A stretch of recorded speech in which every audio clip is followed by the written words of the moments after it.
வடகிழக்கு பருவமழையின் தீவிரத்துடன் கடந்த சில நாட்களாக சென்னையில் மழை பெய்ததன் காரணமாக சாலிகிராமம் பகுதிக்கு இடையே வரும் ஆற்காடு சாலை தற்போது குண்டும் குழியுமாக மாறியுள்ளது.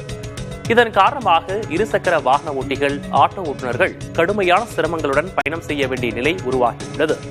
சென்னை மாநகராட்சி மண்டல அதிகாரிகளிடம் கேட்டபோது, மழை காலங்களில் சாலைகளில் பள்ளம் ஏற்படுவது வழக்கமானது, அதற்கான தற்காலிக சீரமைப்பு நடவடிக்கைகள் எடுக்கப்பட்டு வருவதாக தெரிவித்துள்ளனர்.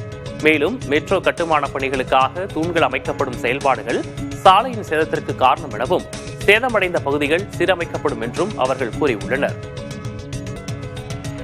சென்னையில் பெய்த மழையால் பூந்தமல்லியில் இருந்து பட்டாபிராம் செல்லக்கூடிய பாரிவாக்கம் சாலை கடுமையாக சேதமடைந்து காணப்படுகிறது.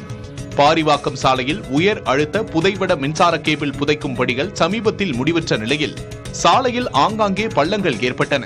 தற்போது பெய்த மழையால் சாலை மேலும் சேதமடைந்திருப்பதால் வாகன ஓட்டிகள் சிரமங்களை எதிர்கொண்டு வருகின்றனர். தற்காலிக சீரமைப்பு பணிகளை கைவிட்டு நிரந்தரமாக தீர்வு காண பொதுமக்கள் கோரிக்கை விடுத்துள்ளனர்.